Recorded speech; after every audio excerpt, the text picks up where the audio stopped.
And we're live, apparently. I have to do the Oh ritual of shit. checking every time we start.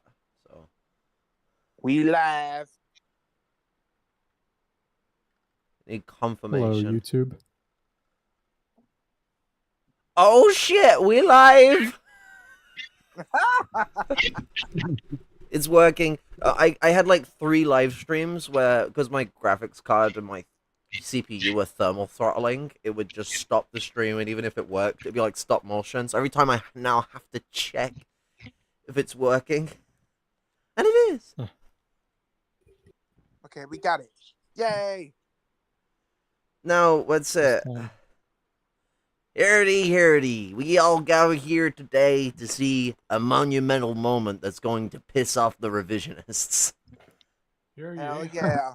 So, anyone who's been watching, like, even an ounce of China as a communist, like, even a lot of non-communists are going to have seen this. In the last, like, 3 years, they're going to have noticed that China has been having, like, increasing strikes, increasing like dismay against the government. Worker radicalization is at an all-time high since like 2008 to 2012 sort of period. Shit's hitting the fan. Coronavirus is a big part of this, which I'm sure like is something that can kind of go a bit unspoken into that regard. But like what we're seeing now is that development pull forward. Mao's birthday hits. And what do we start to see? We see people coming together calling for an end of capitalism, the end of revisionism, and the need for China to have a new revolution to eliminate this bourgeois rot that's been bereft amongst the country since the early 70s. I'm going to play the Vimeo. Hold on. Anyone remember Vimeo? Never understood it. It has no sound. Oh, 社 there 会 we 主 go. 义道路，要走社会主义道路，不要资本主义封闭，不要资本主义封闭，不投降，永不投降。我们要社会主义，不要修正主义。我们要社会主义，不要修正主义。共产主义万岁！共产主义万岁！要资本主义，不要资本主义，要走社会主义道路，要走社会主义道路，不要资本主义封闭，不要资本主义封闭，不投降，永不投降。我们要社会主义，不要修正主义。我们要社会主义，不要修正主义。共产主义万岁！共产主义万岁！ So that video is fucking beautiful. Yeah. Kind of enjoyed it. Like, you I know, agree. it's not much to visually go on for what we need to talk about, but it's enough for us to spark a conversation. So like with this situation arising, what we have is an increased rise in tension amongst the Chinese workers and amongst students as well.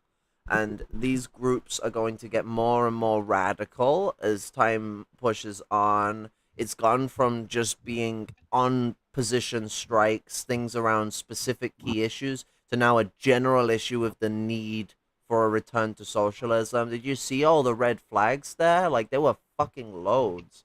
This is a massive demonstration to the point that we're seeing it all the way over here. Imagine how many people in China are going to be seeing this in contrast to, well, in consideration of how much it might be being suppressed as well by the Chinese media. But this has got to be going around like wildfire. Negative a jillion social credit. Am I right? minus 150 social credit for being a part of a communist demonstration.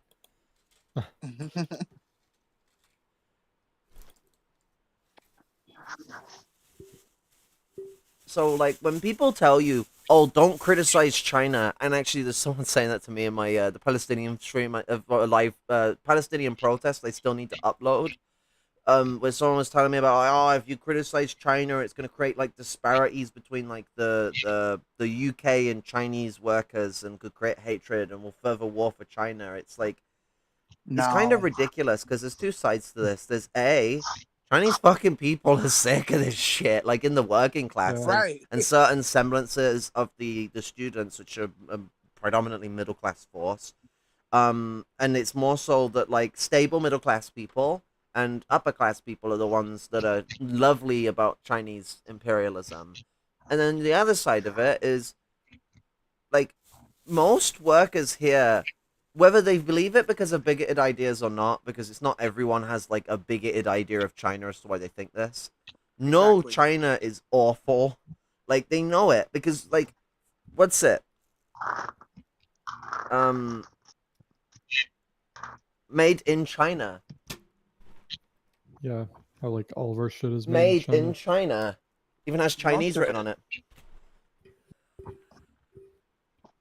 Wouldn't Like- surprise me if I know this is made in China.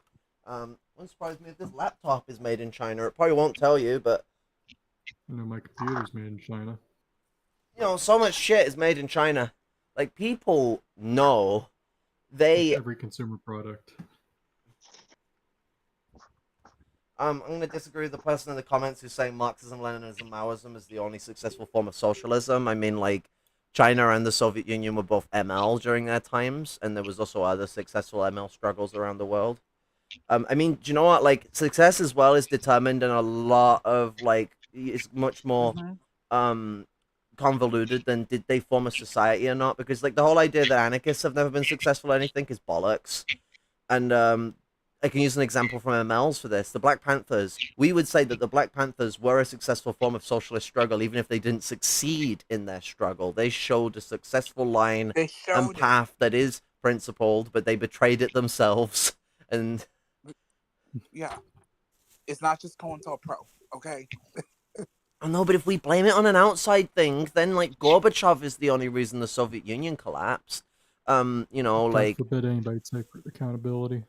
the reason Right. Chinese revisionism happened is because Mao, riddled with Parkinson's and degenerating into dementia, shaked Richard Oh, Nixon's yeah. hand. That's the whole reason it happened. Totally not like the whole reason the Cultural Revolution was so much more aggressive than than would have otherwise needed to be. Might have had some reason with it because there was already a bourgeois takeover happening in the 60s. Like that was one of the main reasons why it was so much more detached from the party than would typically be expected from a cultural revolution if we compare it to like Albania, which started their cultural revolution a year after China did. Right.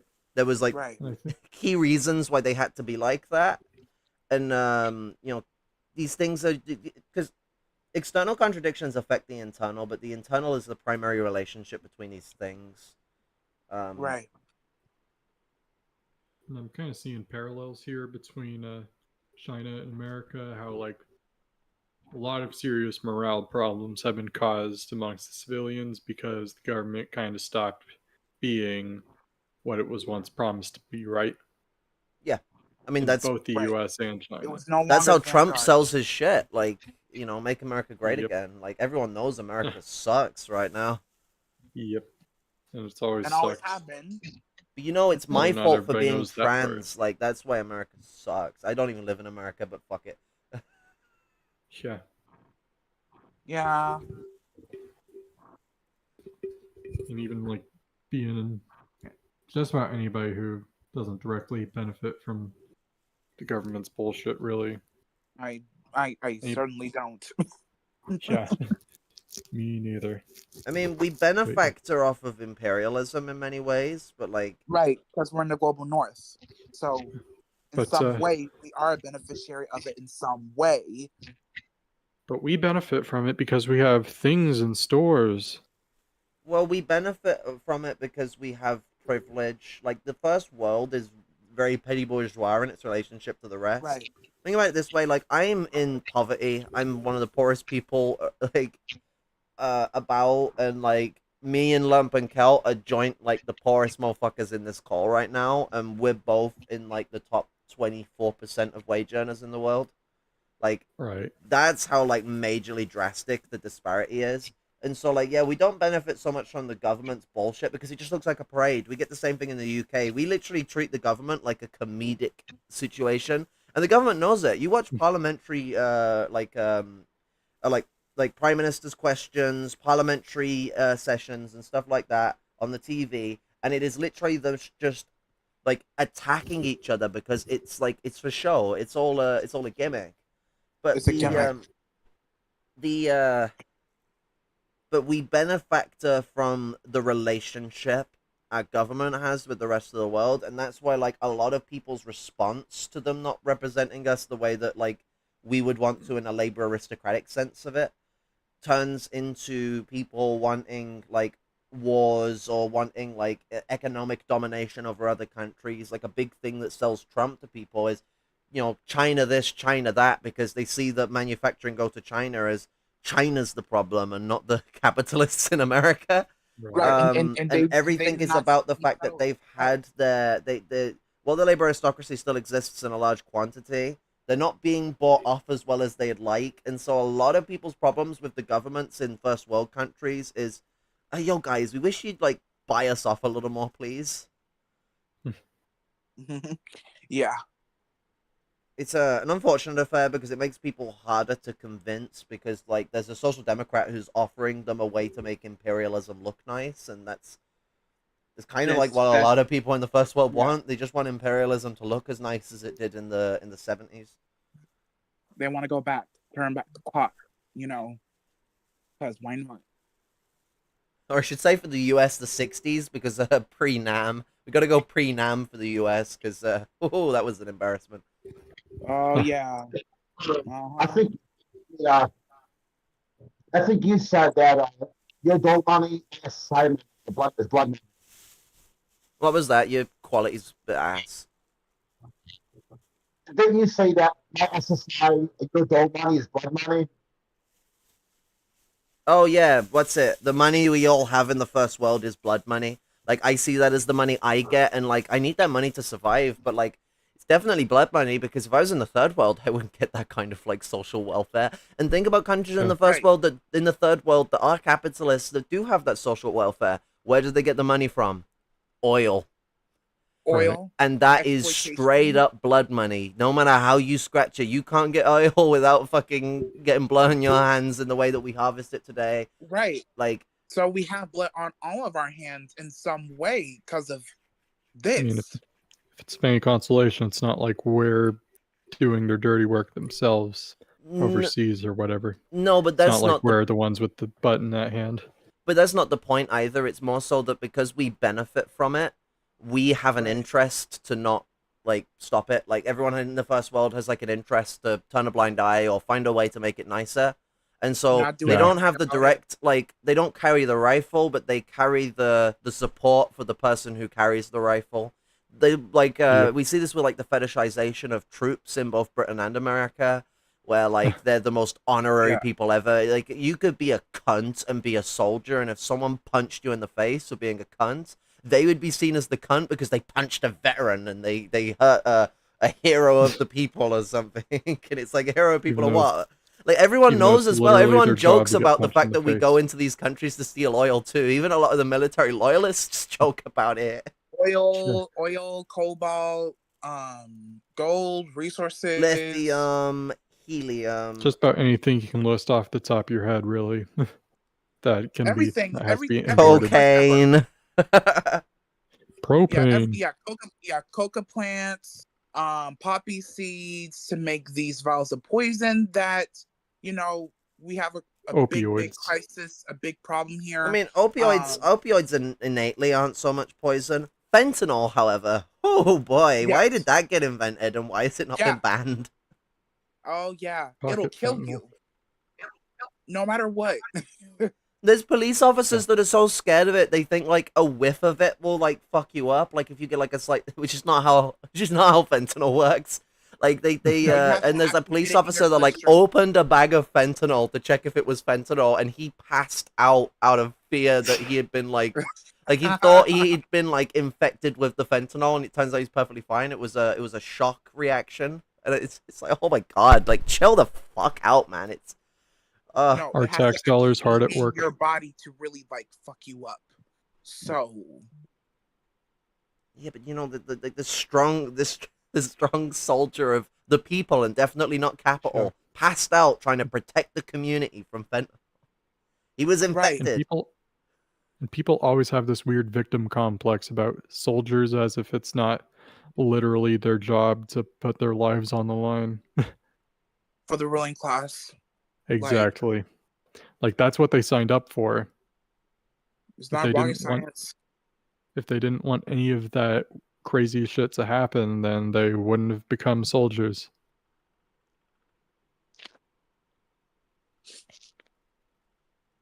Yeah, it's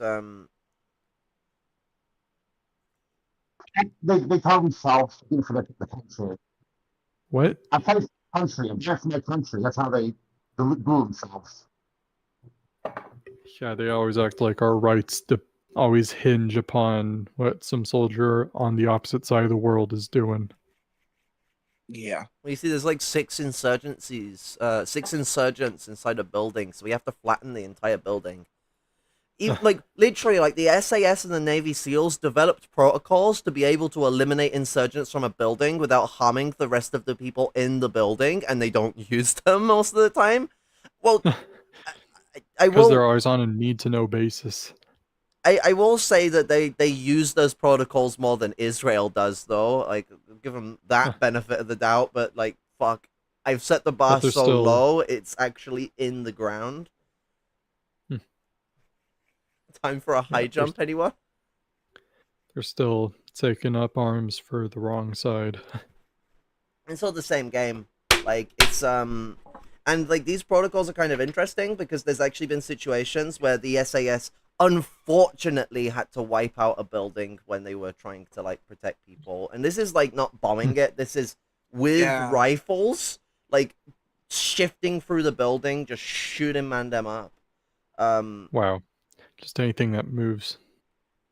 And the SAS are very active. In the Somalia crisis, which Britain was heavily involved with starting, they deployed the SAS. I think it was in the mid-2010s they deployed the the SAS. They deployed the NHS there.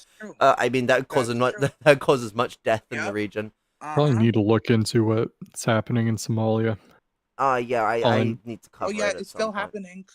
All I really know is that it's a failed state and they have pirates. Somalia itself is perfectly fine to exist.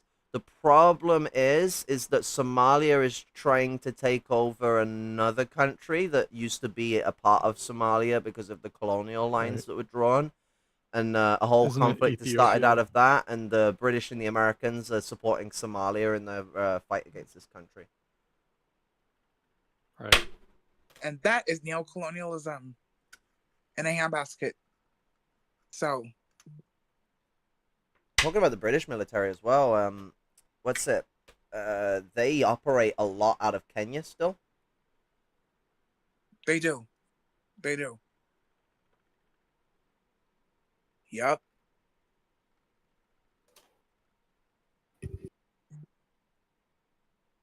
It's fucked. Yeah, Britain and France do military operations all across Africa, especially North Africa. Right.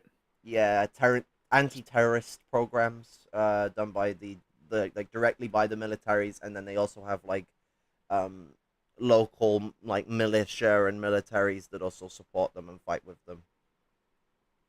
Not to mention the tomfuckery that happened around the Arab Spring. To be honest, the thing I find with the Arab Spring is the Marxist analysis, or like at least by a lot of Marxists, is kind of ass. I don't like the term color revolution. I think it's a ridiculous concept. Like, because it implies that the U.S. like started the revolution, and it's like, no, the people did. Like so many people had like justified reasons to start that, and then the U.S. found the Islamists and supported them. They've done the same thing in all over the world. The revolution off course. Yeah. Right. Well, as well, like they knocked away support. Like so many communists that could have found like the left and actually supported it, instead disconnected completely from the Spring because this is just an attempt for the U.S. to take over Assad, and it's like, why are you so defensive of Assad? I'm more bothered about them trying to take over fucking Syria. Like, fuck Assad. He can die. I couldn't give a shit. Like, he's a piece of shit. He's a fascist little cunt. Like, he can go on about how, oh yeah, criticizing like this and that country for fascism, but maybe look at your own country, buddy. Like, Right. y'all ain't no about shining war. diamond. Like, Syria was engaging in genocidal practices. This is like not unknown information. They were being They very actually they were being very oppressive on the Kurds. They've had fucking they've been oppressive on like Assyrian people too. Not as bad as the Kurds were when the US was supporting them, but still bad enough that it was but problematic. still, And there's this sort of Arab supremacy culture that does exist in certain countries, because while Arabs are more oppressed today because of what the British and the French did at the end of World War One, and also what the Ottomans did too. The Ottomans did also make the Arabs more oppressed when they took over the Arab Empire in, was it the 15 or 1600s? The the Arab people have historically been a colonial people and have their own form of whiteness. Actually, a lot of black people in Africa consider Arab people to be white. Makes sense, given it's actually the Arab people that come up with the concept of blackness. Not the exact same one, but it is the one that the Spanish used to create their concept of blackness. If you look at the history, it wasn't like a united thing of the Arab people. There was conflicts amongst this, but the Arab Caliphate in Spain, or what we now today call Spain, devised concepts to justify slavery through the Quran, and the idea of like blackness, which is not actually a skin color thing originally. It was a metaphor for like soullessness or being evil, which comes from like that goes way back to like metaphorical blackness. The concept of purity and impurity that goes all the way back to Judaism, right? And probably goes even further back. Probably goes back to like the Dead Sea Scrolls. But haven't read them, can't tell you. Yeah, not the same as today, but it was definitely stepping stones. It was a thing. Yeah. But yeah, and I guess it's still kind of a thing. Well, it's evolved drastically over time and turned into something much more vile and vulgar, and has been standardized around the world around that sort of shit. Like every country of the world has its own unique formulation of these things, but every country in the world is also influenced by the Anglo-Saxon form of it. Oh well, I should say Anglo-Espanola, because like it's the English and the Spanish were really the main defining points of blackness and whiteness for European colonialism. The French just sort of followed along and played a big part in slavery because that's the French. Right. They're basically just like, what if the English but Latin?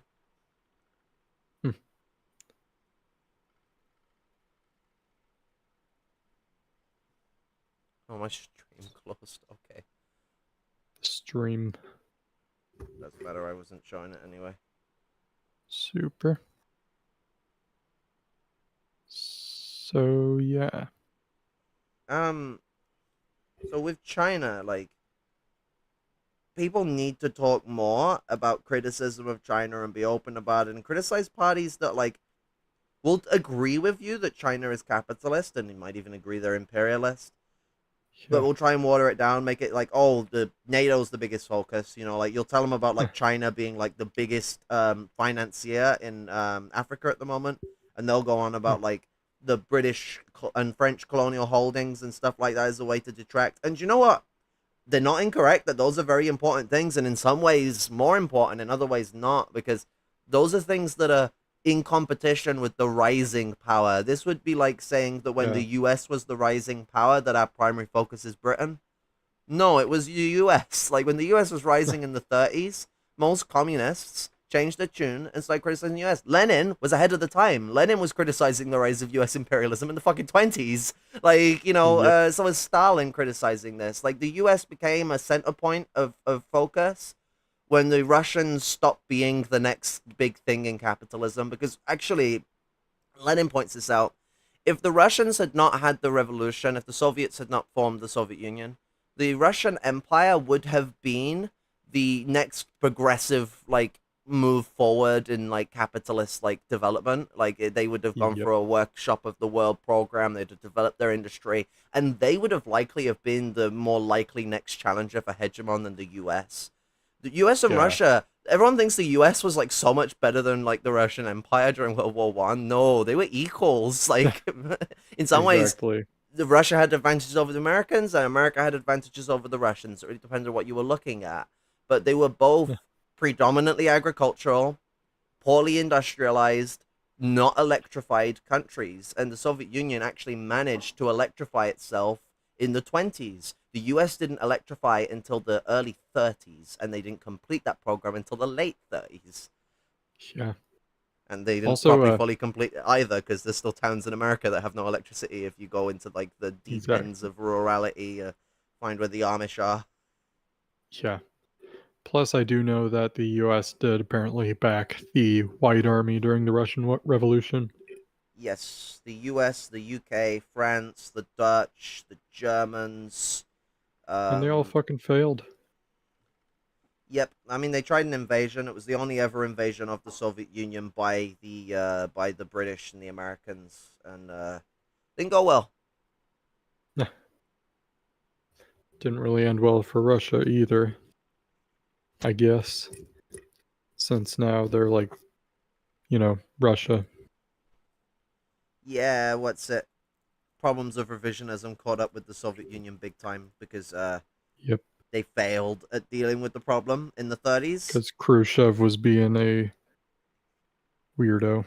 I mean, Khrushchev was a part of it even in the 30s, but it's bigger than him. Like, Holger makes a good position on this. It's like the Soviet Union had a big problem, a big chip on its shoulder in the 30s already. I can find the quote. It's a really good quote. Let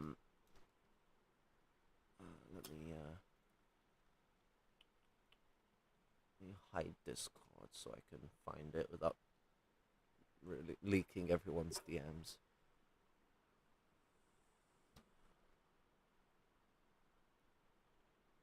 Right.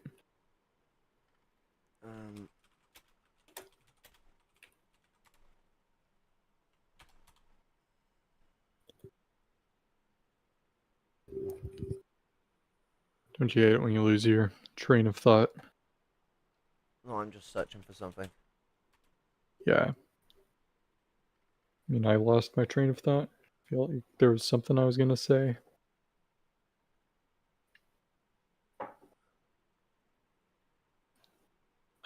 Something revisionism.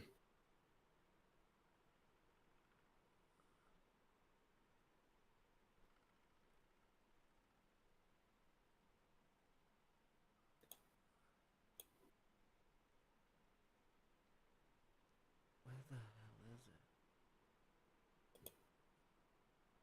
But yeah, can't wait to see what comes out of all this, these geopolitical events.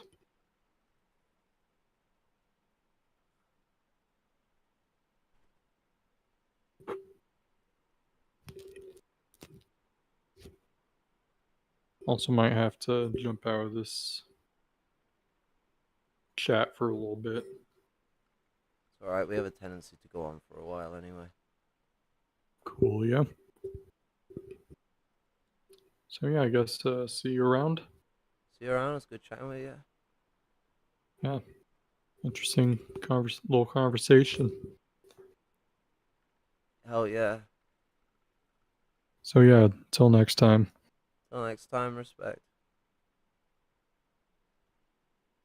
What the fuck is this quote?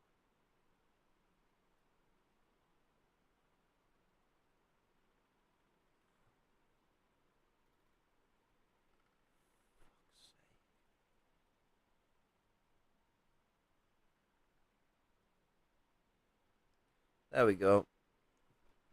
I am of the opinion that even before the war, but especially after the war, signs of a deplorable apathy appeared in the Communist Party of the Soviet Union. This party had a great reputation and had achieved colossal successes in the courses of its work, but at the same time, it had started to lose its revolutionary spirit and was becoming infected by bureaucracy and routine. The Leninist norms, the teachings of Lenin and Stalin, had been transformed by the apparatchiki into stale platitudes and hackneyed slogans devoid of operative worth. The Soviet Union was a vast country. The people worked, produced, created. It was said that industry was developing at the necessary rates and that the socialist agriculture was advancing. But this development was not at the level it should have been. It was not the wrong line of Stalin which held up the progress.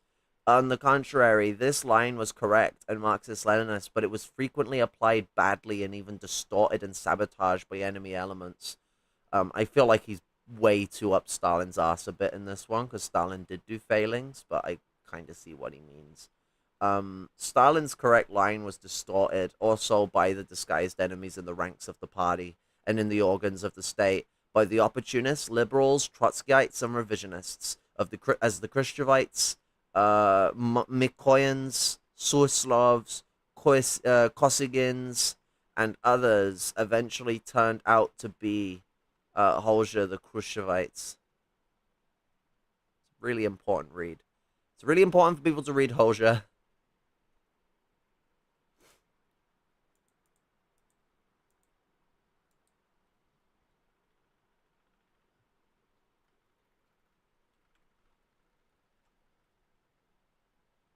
But yeah, no, what's it? If we do continue this for a while, it'll probably end up off track. But to remain on track, like, international solidarity in situations like this is important to show people and wake people up on the Marxist side as to like how the Chinese people perceive China, because there's some people that are new to Marxism and they take very my first Marxism positions on China. This needs to be changed. Secondly speaking, it's about building solidarity with the Chinese people, like amongst people that aren't communists, people that don't fully understand the frameworks of things, because it's easy for bigotry to permeate when people have an issue with a country, because when people have an issue with a country, it's not long before they start being bigoted towards their people. I know this in Europe because we do this with America all the time. Like, shit, we gotta have like 1,000,001 jokes about how stupid Americans are.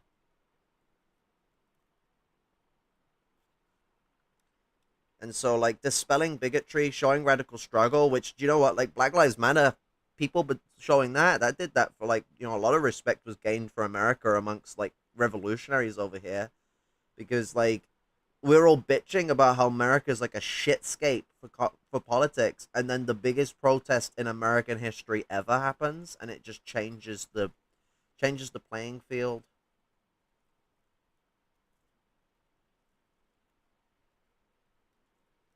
We need to change the playing field on our relationship with the Chinese struggle.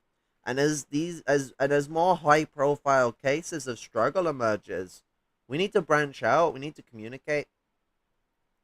We need to find a way to interact with these groups and build connections, and like obviously not on an individual basis. This is a party matter. We need communist parties that are willing to build those connections with Marxists in these other countries. I mean, this should be something that's just basic for an international situation. But especially given the advantage of communications two first world countries have with each other. And yes, China is first world, for anyone that doesn't know. Anyone who's had their, like, head under the ground for the last 30 years. They've been first world for a while. Them having some third world conditions in, like, a large parts of their country doesn't change that. I can find you parts of America that are, look, third world as all living shit. It's still part of a country that's first world. Because it's... First world isn't like a, oh, you live in a country that has nice conditions. It's just like, are you, like, an imperialist? That's all it means. Like, and, like, a international, like, full-blown, like, not a regional imperialist, it gets more complicated. But, like, on the basis of, like, China, they have long been a first world country, and we have an advanced capacity to communicate with countries that have full-fledged internet all over the country, and everyone can go on about China's censorship stuff. All the cool people there know how to subvert these kind of things. It just feels like there's like a rotunda of excuses that get made for like by communist parties as to why they won't build these connections with these people's organizations, and instead will focus on relationships with the CPC, because CPC is willing to have a relationship with someone who's willing to blow smoke up their ass and lie for them, and like, you know, organizations, even ones that might be critical of China, are thirsty to get that kind of that kind of cred. And it's not really cred. Getting cred from a revisionist party is just like a sign for people to stay away. And a lot of working class people, as soon as you start hearing you touting how amazing China is, it shuts their brain off. If you tout to workers how much like there's a struggle in China against their oppressive system, and our system upholds the same oppression, and we need to struggle against ours too, it creates solidarity, and that solidarity is inherently important, like, to our struggle. Like, international solidarity is fucking devilishly important, and it comes into like the way we can interact and like co-op our strikes. We could do strikes that won't accept Chinese products unless something is done to ensure Chinese people are paid properly, because they're not getting paid properly. They're getting paid fuck all to make all our crap. Why don't we do something similar to the cotton strikes that happened during Marx's time? Like, we need to organize greater developments of struggle rather than it just being like, either we acknowledge it and it's like, oh, well and good, and then we just move on, or we only just communicate and that's it, and then we move on. And we just get so focused and dazed in our own little first world daydream of like la-di-da, hoo-ha, hee-ha, rather than looking at like what can be done, the basic question of Marxism. Like, what can we do? Because there's a lot we can do. Everyone keeps acting like there isn't. There is so much we can do in building solidarity with the struggle of our comrades over in China. And like, so it's abhorrent that, people like these organizations, because I understand, like, like, I'm obviously not putting this towards individuals. Like, a single person, everything feels unrelenting. You're just like an person in the machine.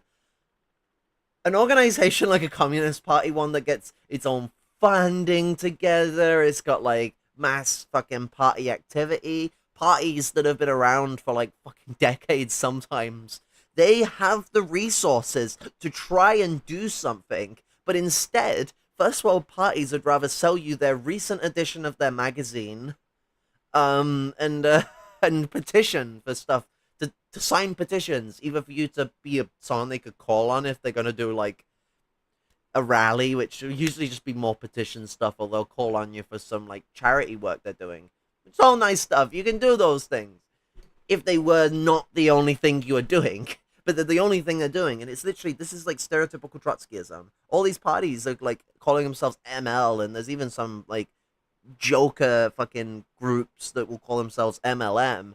But like, these organizations are acting like trots. Like, oh, come sign up for my newspaper subscription. Oh, we have a petition on going on about what's going on in the government. You just turned everyone's brain off. Some people might sign the petition just so you'll fuck off. Like, other people will tell you to fuck off.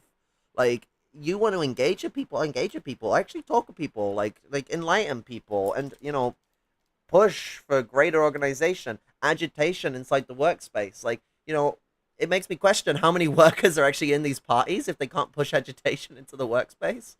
Like, these parties seem to be predominantly petty bourgeois and stuck up their own ass.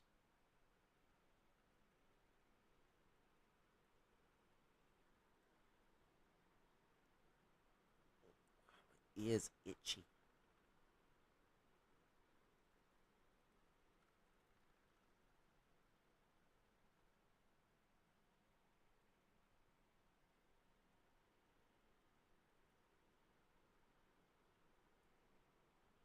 I don't know why it's itchy. I'm literally not getting anything out. I just have an itch that needs scratching. Hi. yeah, the cult stuff. Yeah, no. Oh my god. You have the cult stuff, and then you have also organizations that just sap away revolutionary potential. The CPB, everyone knows the CPB more so for like their leadership. So all they hear is, oh, there's a bunch of these like white boys that like want labor in. They really like labor. Okay, well, the rest of the CPB, like the actual like rank and file, are pretty radical people. Like some of them are actually pretty fucking based in their positions, but like they're in that party because the CPGBML transphobic hot mess. CPB's actually done some shit that's transphobic too, but the actual main rank and file of the party tend to be pretty based and don't agree with that stuff, and it's causing a lot of turmoil in that organization. They can't go to like any other like communist party here other than the RCG, and it's like the RCG is less tied to the Labour Party. You know, their leadership isn't tied to Labour Party at all. They actively criticize it. You know, it's something that's pretty good about them. But the RCG has like a big problem with like being way too much of like the soft line MLs. Like like the argument I had with someone about um like criticizing China at the Palestinian protests. He's an RCG member, and he was like, I mean, he was agreeing with me though. Like, I had to force him to shift his goalposts to the point where he actually fully like agreed with the positions on them, both in capitalism and imperialism, but was still pushing that shit where it's like, well, we can't criticize them because like it will create disparities amongst the working people, and like the English and over here might want to kill the Chinese all of a sudden or something. I mean, I'm making it in a, I'm reading it off in a sort of belittling way, but it's that line of thinking, and it's like, no. And like a party like that, you end up getting to the point where you have like the Manchester branch, um, supporting the Belt and Road Initiative.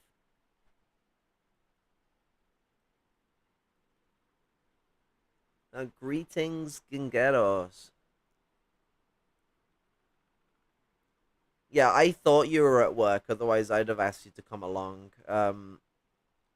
Shit, you missed the little clip. Oh, what's it like? There's like a lot of fucking like, I think there's students. I can't.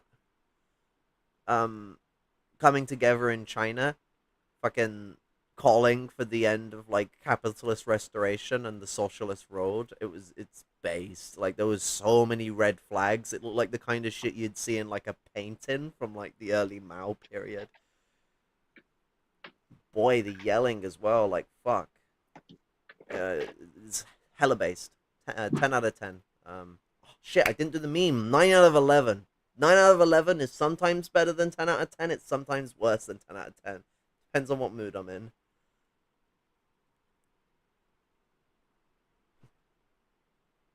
I have my window open in 4 degrees centigrade weather, which is like, it's like 40 Fahrenheit, I think. Or 42 Fahrenheit. Because like I'm getting period hot flushes. So like I'm burning right now, even though my window's wide open in the winter. Oh fuck.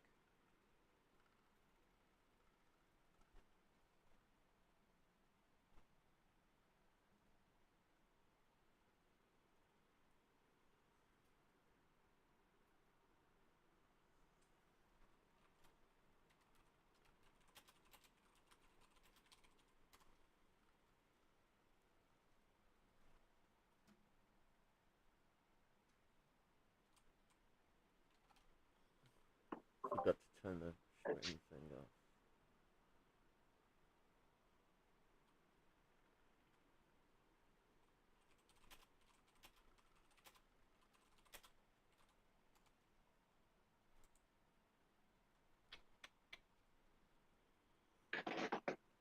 Needs to be a way to set up hotkeys for that. There probably is. You alright? Yeah, I'm just trying to find a way to set up hotkeys. You can't do it. I mean, I'm not pissed. Like, OBS is like, I'm pretty sure it's a one-man project. So like the fact that it is so feature rich as it is, I won't complain. Give me my damn hotkeys. Because then I could just press Control F and it would shut off the Discord cam so I can check my DMs without it doxing my discussions. Yeah, fair enough. I mean, I still need to get into OBS to start doing streaming myself. OBS is piss easy to use. The hardest thing is finding the stream link for like your YouTube channel to connect it, but like just Google it and it'll tell you where to go. Because OBS will want a stream key to connect to YouTube, so I can link to it directly.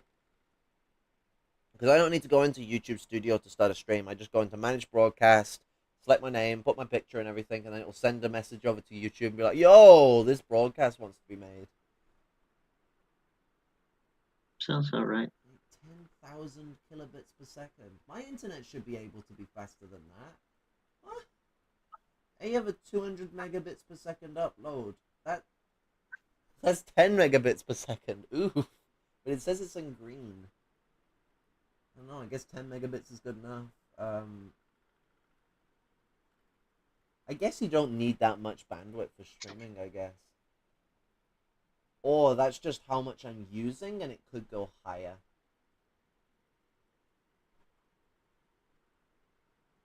Okay, I think it does drop when I stop talking, so that might be the case. Figuring out how technology works while my brain is still stuck in 2004.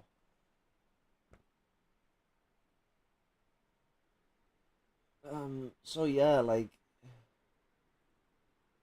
radical movements in China, with it being the workshop of the worlds in regards to imperial powers, it's inherently important that this be brought to the forefront. It be inherently important that communist organizations be not only trying to talk about this, but trying to build connections and trying to build conjoined strike action that could put enough pressure on the market that it has an interest to pay the Chinese workers better, in the same way that the cotton strikes were used as a way to deter cotton imports from slave-picked cotton from America during the mid-1800s.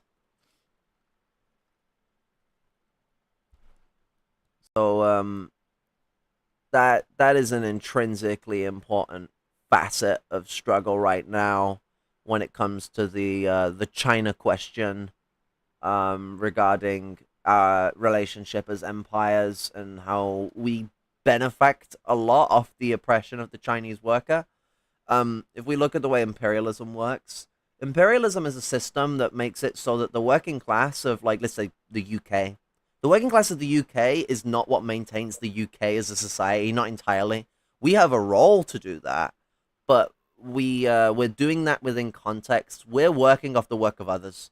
And so it's kind of like when a country would be providing for itself, there's the middle class, and the middle class does have they are workers and they do work in like maintaining the country, but the main maintenance of the country is the lower section of the working class. When we had the industrial working class and we had all the service working industry as well, even when it was in a smaller state 100 years ago, it's been an intrinsic part of capitalism to produce and to sell you goods. We don't produce the goods anymore, which means that intrinsically the relationship the working class here has to where as shit's produced is a more middle class relationship. And so in that relationship, our society is being propped up by that labor. We're propped up by the labor of the Chinese to the Siamese, to the fucking to Vietnamese people, to people all over Asia, people all over Africa. I don't know why I started individually naming countries. There's like fucking thousands, but the people around the world that work to produce our products, that work to mine all these resources that we need for all of these fucking highfalutin devices that we all need, fucking keyboards, fucking computers, all of this crap that we just have to have. The things that maintain our society, we produce some of it with resources we've stolen from around the world. And like, so, we don't produce our computers though. We don't produce we don't produce our keyboards. We don't produce our own tables. We don't produce our own cutlery. Like you go back to the 70s, and like most cutlery you'd find at the store would say "Made in England" on it and stuff like that. And like a lot of people would think that that's like some chauvinism thing that people would say that that's problematic, and there are people that do that because people will be like, oh, so much better it's made in England. And it's like, no, we make good stuff and bad stuff too, and China does the same. A lot of people in the tech business that actually know what they're talking about. Fuck, even as much as he's a bougie little shit, Linus has said some of the stuff too. For those that know Linus Tech Tips, and that's that. There's good shit made in China. It's just you're not usually getting it because you're buying the stuff that's made dirt cheap, where labor is paid fuck all, and so the laborer has less actual ability to produce better products because then worked way too much, they're paid way too little, and what's it? There's that like immense stress that causes on that person's livelihood. It's devastating for them. And there's just the fact as well that these companies are trying to sell you a cheap product. They're cheapening out every part of production. Like you look at a lot of these things, and they're like cheap gimmicks of like better stuff that's also produced in China, and being used to sell at you for a quarter of the price. And some of that stuff is still pretty good, but it's like it's all about the philosophy of it all and how that creates this disparaging relationship. When in the first world, workers' rights have been struggled for like decades by the time of the 60s, and workers were getting paid quite a fairly decent wage. This is in the post-war period where workers are doing really well for themselves in the first world, at least like a fair majority of them, not everyone. The lumpen proletariat did not go away, and the black working class was not so to benefit from the aid programs. They were excluded from those aid programs all the way back into the 30s, and even after 67, when Jim Crow was supposedly ended. Black people were still not really benefiting from any of these things. You can go to a car factory in the 80s and it'd still be segregated, not legally segregated, but segregated. There'd be white managers and there'd be black workers, and that's the way that the interactions with that labor space would go. There could be anomalies where there might be one or two white people that are in that working position, but not really. They'd usually be predominantly black people are the shop floor workers, and then going up from there, you start getting wider and wider. But when we look at like the relationship that's going on here, the workers are being paid very well. Products were being produced quite well because there was a lot of expectations made upon those industries to produce better goods, which is also a part of workers' rights. The whole part of struggle is that that there's this element of wanting to produce things that are actually fucking useful, and them to be produced in a way that's not inhumane. And so like striking and struggling puts pressure on the capitalists to have to commit to something they don't want to commit to. Capitalists want to profit as much as possible. Like this is why when people say that like first world society you're not experiencing like capitalism in its truest form. You are experiencing capitalism, but not in its truest form. Its truest form is in the third world, where it's brutal and careless of social democracy and just wants the most a ruthless ascertainment towards profits that it can gather. And like if you compare like the production in the first world in like the 1890s and the labor rights compared to like the 1960s, the differences are like night and day is an understatement. Like it's decade to decade, it's different. Century to century, actually. Century to century difference. Like everything had changed drastically by that point. And you could say the same to like the early arisal of the proletariat in the late 18th century, compared to the compared to the mid to late 19th century proletariat and the struggles that they had and the achievements they had gotten for union struggle. The 1820s and 1830s are a very important time period for like the inklings and beginnings of union struggle in the UK, especially 1836. And so we look at these developments. we now we have an interest to try and support the Chinese workers' struggle for rights, and at the sacrifice of our access to cheap products. Like that's a part of the sacrifice. Like we need them to be paid more. Those products are going to cost more. Like that's something that will happen, and so what? So be it. Like people are so normalized to that being the expectation of society. We just have these cheap things available to us. That stuff that's now cheaper than it's ever been before is considered unreasonably expensive. When actually its prices have come down massively. To get a PC that was at the equivalent strength in the 90s to what you would get today. Today you spend about £500. In the 90s you'd be spending £2,500–3,000. So prices have massively cheapened because we're exploiting so much labor, and at the risk of things costing more, we need to increase. We need to be involved and do our part in aiding these struggles against the oppressive forces of China, because we are involved in that market. It's not like we're disconnected from it. You can say, "Oh, what? They're all the way over there." Yeah, okay. What are those Chinese workers producing, and where is it coming, and where is it going? China needs those markets to sell those products, and if those markets get in jeopardy, especially Germany, France, Britain, America, Spain, Italy, Russia, any places like that that are high profit markets for China, where they sell shit tons of goods, where a fucking a heating disaster during the start of the middle of the first year of the Ukraine war that was putting a scare for the coming winter in 2022. That was what's it that was they reorganized production in China to produce jumpers and coats for Germany and other countries in Europe in a way that actually caused struggle to arise. And so we see these developments where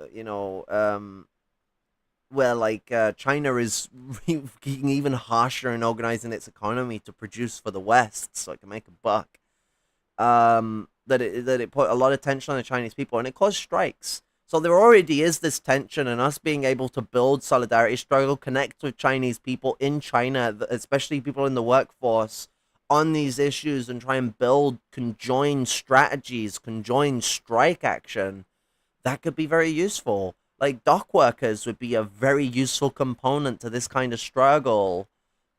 Not to mention, it could be made with the same quality or even better thanks to planning. Capitalism is just so inefficient on large scale in the long run. Yeah, I mean, it's both it's capitalism is both too efficient and too inefficient. Very inefficient at producing and very inefficient at developing production. But their inefficiencies come in their overproduction, the ways in which they will utilize resources in the cheapest way possible. It's manufactured inefficiency. Capitalism is a very diverse system in this regards. It's very good at amalgamating itself. It's like a cockroach. It can survive all sorts of different tundras and environments. And we can kind of see how much capitalism will sabotage its own efficiency, its own progressivity in production to suit profitability. But as soon as it needs to enact that greater efficiency and boost the things up, yeah, they have the capital to do so. They have the influence to do so. Heck, they have all the engineers to do so. It just shows how much it's the system that gets in the way of the workers and being able to actually do the thing that would be better, that they know is better.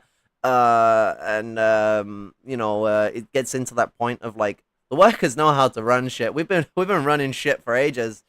I guess a lot of first world workers don't see it that way, and I think a lot of that comes into the fact that we don't run all of the shit. We we rely on the third world to run a lot of our shit, to produce a lot of our shit, to do a lot of our things, and so a lot of the new generation of workers don't have that as much of a connection as they should do to these parts of society, which allows a sense of hubris and ignorance.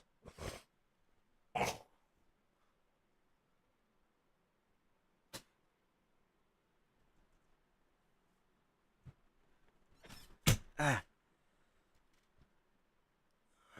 me check my messages. You alright? Just checking my messages. Alright. I did say that.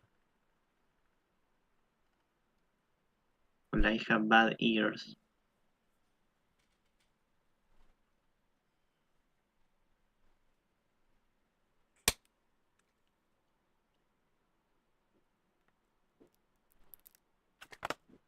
I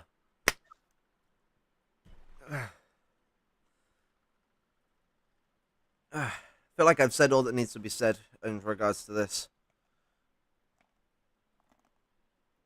Yeah. People need to keep an eye on the struggles happening in China. Keep their eye out. Because things have been getting more and more intense over the last 3 to 5 years. And they're only going to get tenser as this Great Depression that started in October 2019. This has been a long-staying thing on my channel I've been pointing out since I started. Is going to cause waves in workers' struggle. We can already see this in like how much more intense Palestinian struggle is now compared to what it was 4 years ago and 3 years ago when there was just as much justification for this wide-angular struggle. I don't think it's just because of how genocidal Israel's been that it's caused this to rise up like this. I think we've generally seen people move towards radicalization as this Great Depression's gone on. We see this more in America as financial crisis increases and affordability is on the drop. People are starting to get more and more radical and more just sick of the mundane of it all. And we see this in like the envisionment of half a million to 750,000 size strikes in protests for Palestine inside London. Like, shit, like there's so many people and these things are just gonna keep getting bigger. Wouldn't surprise me if they've reached 1 million and I'm just out of the loop. Struggle needs to keep elevating, and it's the Marxist role to elevate that struggle. We need solid anti-revisionist organizations. Let's talk about it more like organizing it, but like every fucking anti-revisionist is either broken off or not willing to engage in these kind of things and are too withdrawn from it. Especially people that have like a comfortable sense of living and a comfortable sense of income, and they have to keep working to maintain that comfortable sense of income, and so they'll prioritize that over doing something that might make them uncomfortable in some way, shape, or form, or might put their privilege at risk. And it's not saying mindlessly put like what you have at risk. It's more so doing things that could help with building up organization and like dedicating your life to the fucking movement is like a prerequisite of being a communist. That's pretty basic tier shit, in my opinion. And so people need to stop being like evening communists or nighttime communists. It needs to be day to day, night to night. Like, I wake up as a communist, I sleep a communist, I piss and shit a communist. And dialectical materialism should be something you use all the fucking time, not just when you're engaging in political things. We live in an economic society. Politics is economics in command. Everything is political. Like, it's a ridiculous phraseology. Only when I'm political, or like only when you're engaging with like other people politically. I think of the most mundane of things through the angles of dialectical materialism. It's just the way I think, because it's a universal point of analysis and looking at the world. So like that should be your eyes. Your eyes should be a lens of dialectical materialism. Your brain should be processing those ideas and those positions through dialectical materialism. That doesn't mean you're going to be right. It's not a guarantee of being correct. All that is it's the ways to look towards what facts you have, what information you can gather, what you can break down from it, and come to either a position that's correct with reality, which you can put into test, or something that is not correct with reality, and you'll be criticized to, and you need to shape your ideas up to the world based on your own failings. this should just be the basic way people operate as a Marxist, not a special thing you only use at certain times when you need to do some political analysis. Things are never so simple or so compartmentalized when looking at a philosophical formulation of like universal analysis and analytical critique. But yeah, that's all I have to say.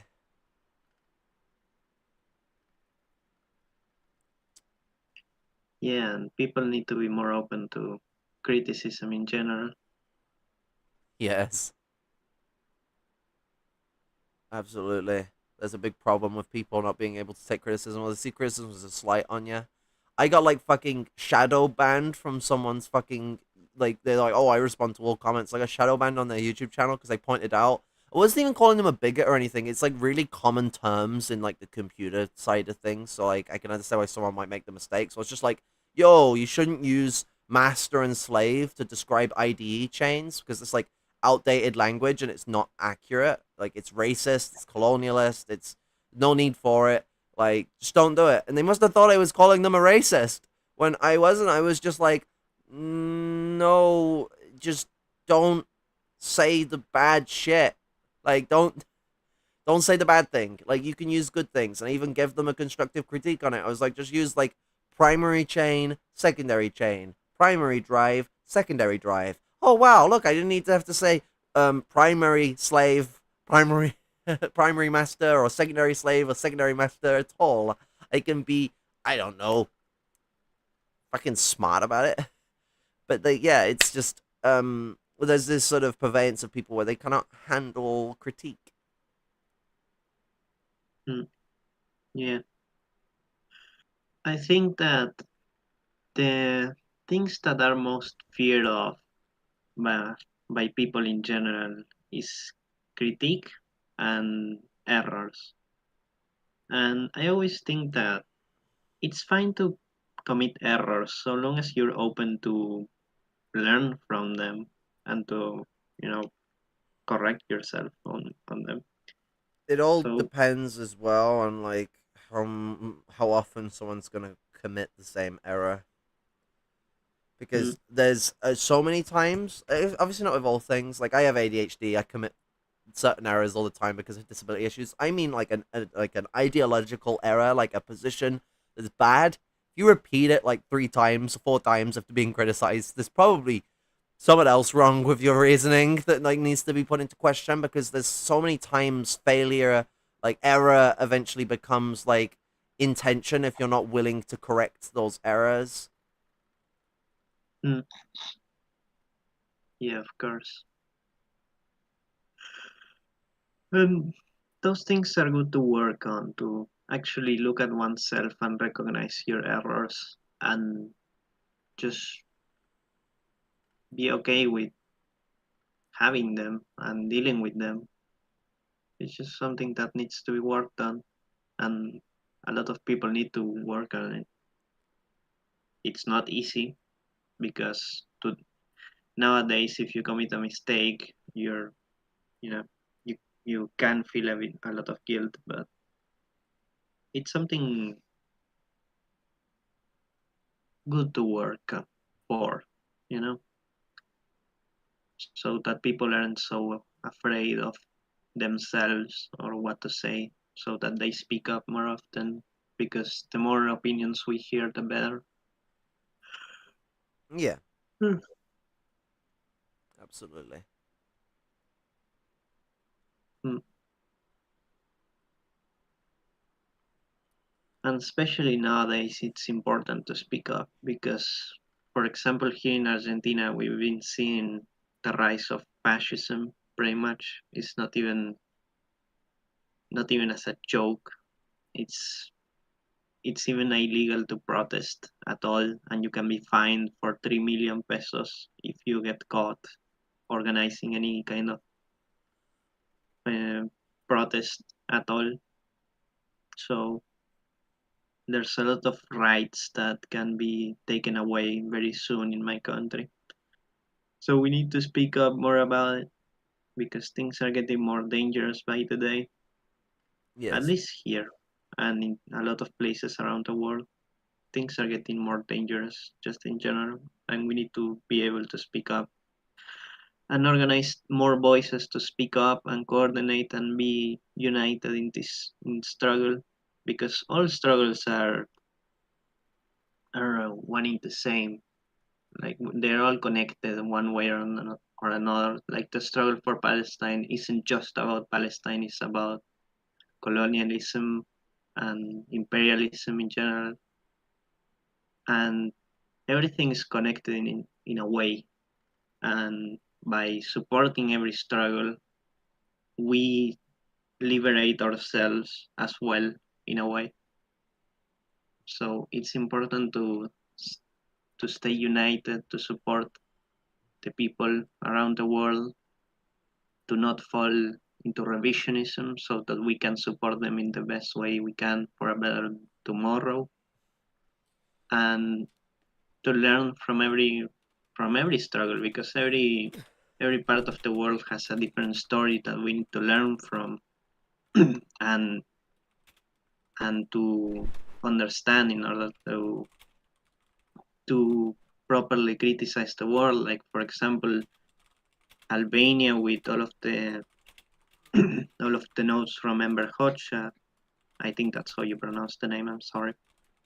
And for example, Ireland with the hundreds of years of struggle, that it's very important to to study and learn in order to know about revolution in general, because it's important to understand the context around the world. Things like the fight in the Americas from the natives against the colonialist Europeans, the nowadays struggle in Palestine. Everything is important to learn, to have a wide source of knowledge, to keep your mind fresh, and to be aware of the world around us, because as much information as it goes around, the more misinformation goes around. So you need to be ready to receive a lot of information nowadays, more than humans normally did in the past years. So it's difficult, but it's important that we take in all of this information.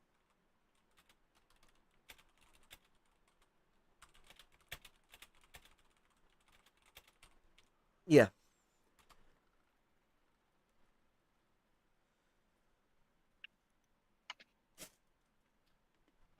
So yeah.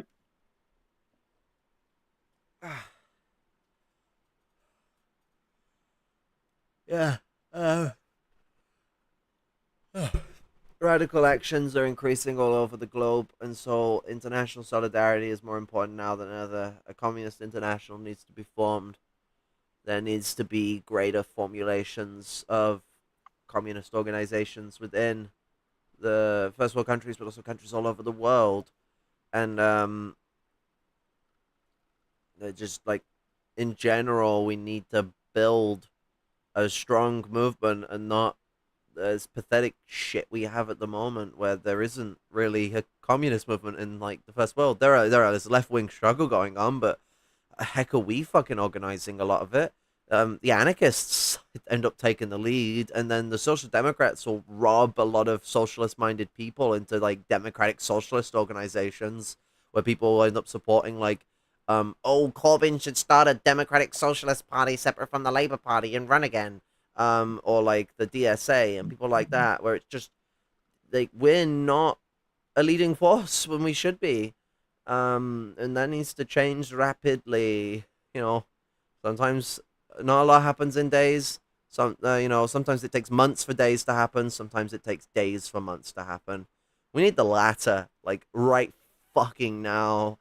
Otherwise we're fucked. Like so royally fucked. And I think I'll end on that totally lovely and not depressing note. I need to go to the fucking toilet. So like, for when it comes to struggle, we really, really need an increase right now. It was great getting to show your comrades that revolutionary struggle is on the up, on the up and at 'em in China, and has been for the last few years, but it's increasing further and further. There's more fervent against the revisionism of China and the restoration of capitalism.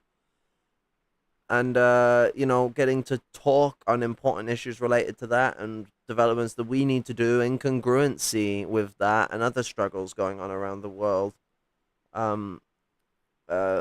Great speaking with y'all as always. Love, respect, and solidarity. Red salute.